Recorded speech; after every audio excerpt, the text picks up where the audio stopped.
Tambala na!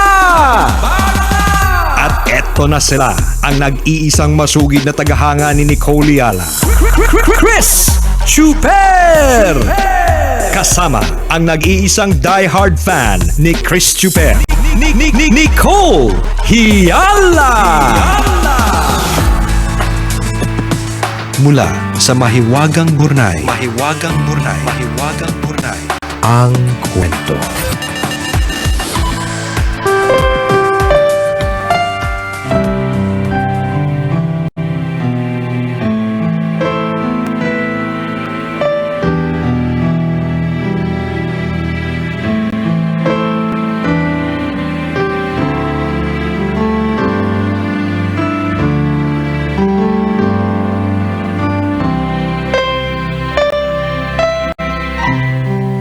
Dear Nicole and Chris, ako si Lerma, 32 years old, mula sa Aurora, Zamboanga del Sur.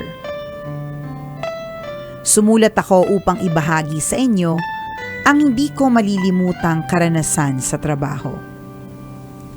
Baka din sakaling kapulutan ng aral ng mga listeners ninyo. Year 2009, nang magtrabaho ako bilang isang stock clerk sa isang department store sa Cebu. Isang araw just before taking my break, nag-refill ako ng t-shirts sa selling area dahil broken sizes na ang display. After mag-refill ng stocks, I checked the fitting room. Minsan kasi may mga naiiwang mga hanger at basura. Pagpasok ko, nakita ko na may naiwang sling bag sa loob.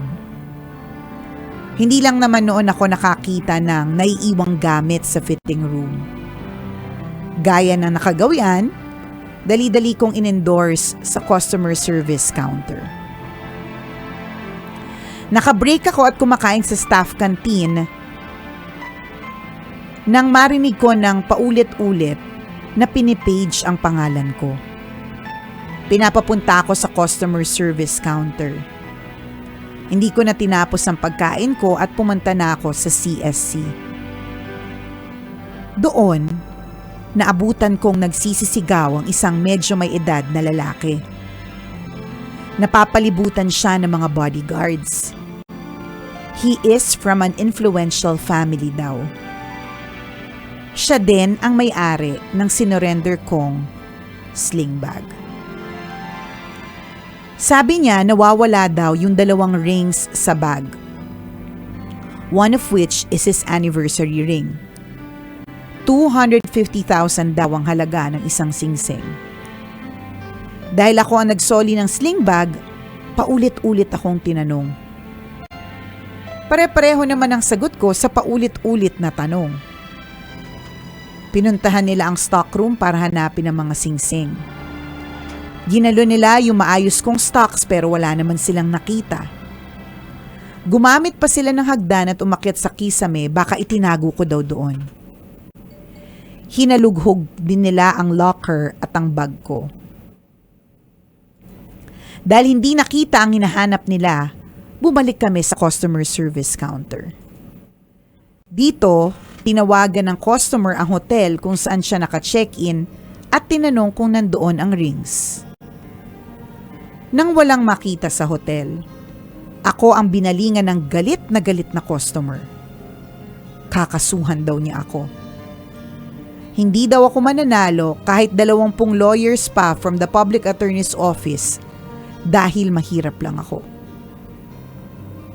I answered him calmly. Sir, ipinanganak po ako mahirap. Pero hindi po ako pinalaki para maging isang magnanakaw. Isinakay ako sa police patrol car at dinala ko sa pinakamalapit na police station. Pagdating sa istasyon ng pulis, nagpakilala ang customer sa police officers. Galing daw siya sa isang kilalang pamilya at binanggit niya rin ang ilang mga maimpluwensyang personalities na kamag-anak niya. I was questioned again. At sa pagkakataong yun, naramdaman ko kung gaano kahirap maging mahirap. I felt I was already judged dahil mahirap ako.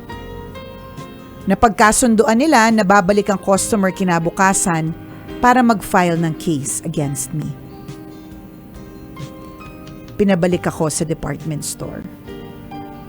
Pinagtitinginan ako ng lahat pagdating ko. Dumiretso ako ng stockroom at doon, hindi ko na napigilan ang pagbuhos ng luha ko. Mabuti na lang at nandoon ang department supervisor ko to comfort me. Kinabukasan, hindi dumating ang customer. Wala din siya noong sumunod na araw. Hindi siya nagpakita hanggang matapos ang kontrata ko. Hindi na ako galit sa kanya. Sa kabila ng traumang ibinigay niya sa akin, napatawad ko na siya. Sa mga kapwa ko tambalanista, gusto kong ipaalala na honesty is very important. Kahit mahirap, huwag gagawa ng masama. Sabi nga ni William Shakespeare, no legacy is so rich as honesty. Doon naman sa mga nawawala ng kung ano-ano, huwag magbibintang. Nakakatroma at nakakasakit kapag pilit kang pinipiga kahit wala ka namang ginagawang masama. Hanggang dito na lang tambalan, ang inyong tambalanista since 2011, Lerma.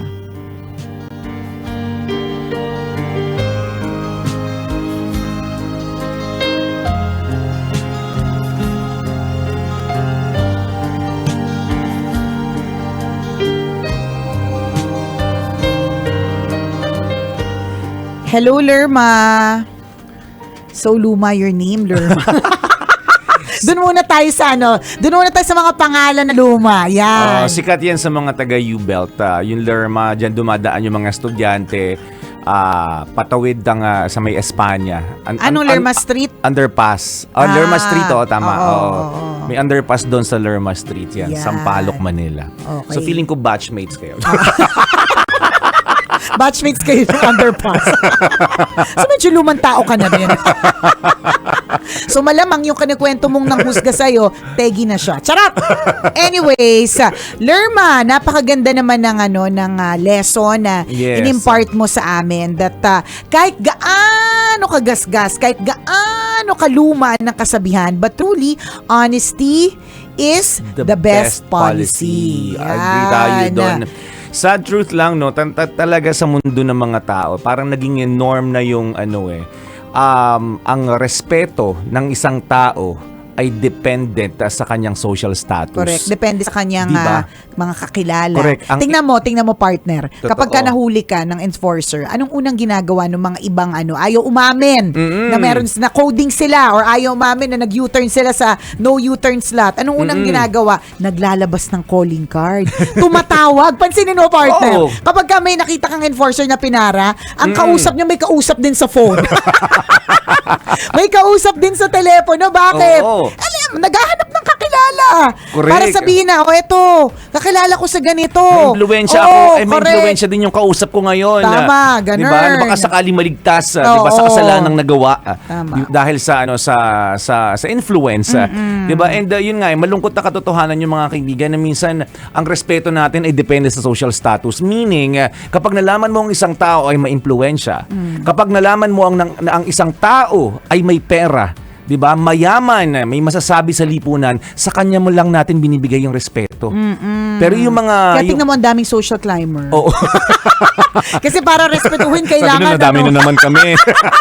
Damay na naman kami sa usapan. Di ba? Hindi kasi dito sa Pilipinas partner, yung sinabi mo partner, social status, status symbol. Yes. Yan, mahalaga yan nag-aral sa ganitong eskwelahan. Achiever yan ng ganito. Correct. Kapatid yan nung ganong artista. Yan, correct. diba? Kahit alam natin masama naman talaga ang ugali, pero nasa linya siya ng mga mayayaman at may impluwensya, ang respeto ng tao nasa kanya. 'Di ba? Kumpara sa isang pangkaraniwang mamamayan na mabait naman talaga, lalo na kung kilala mo.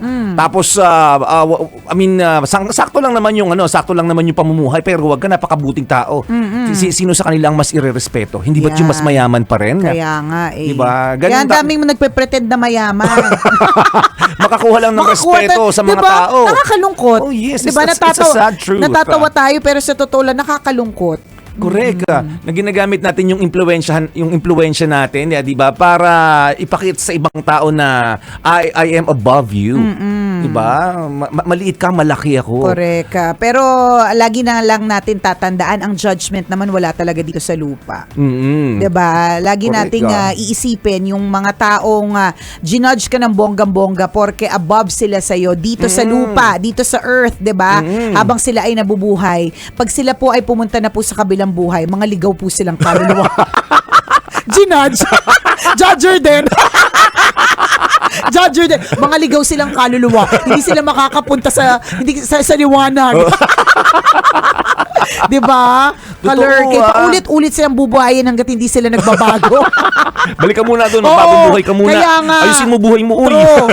'Di ba? Sabihin sa kanila. Hindi sila mamamatay-matay. Ganon. Kasi papatunayan nila talaga na ang masamang damo matagal mamatay. Hay nako. Wala akong masabi sa lalong-lalo na sa injustice sa Pilipinas. Wala akong masasabi kasi ayaw ko na lang mag-talk. dahil ayaw mo na lang magsalita kasi pag nagsalita ka, delikado yung buhay mo eh. Yun yung masakit at masaklap na katotohanan na kapag nagsalita ka, parang baka maging delikado pa yung buhay mo. Ayaw mo namang maging delikado yung buhay mo. While gusto mong pumunta sa langit, ayaw mo namang mauna, di ba? So, yun yung kwento ni Lerma is a story of injustice that is so rampant, eminent, evident, lahat na, 'di ba? Na talagang tagos na meron. I think hindi lang naman dito sa Pilipinas, sa lahat ng parte ng mundo. Totoo. 'Di ba? Kaya pag mahirap ka, kulong ka, pag mayaman ka, ligtas ka. Correct, 'di ba? Ay, matagsalita ka. Ay, 'di ba? Yan tuloy. Yung pusher na kulong, pero yung pusher na kulong pero yung drug lord hindi. Ay, oh my God. Ba't nagsalita na naman? Ano ba yan? Hindi naman tayo AM. Hindi, naman siya. Given truth. At saka yun naman yung sad context. truth. Yun naman yung konteksto ng usapan. Hindi naman to naisip lang nating sabihin, di ba? Natakot. Natakot mabaril. Charing. Kasi base sa kwento ni Lerma.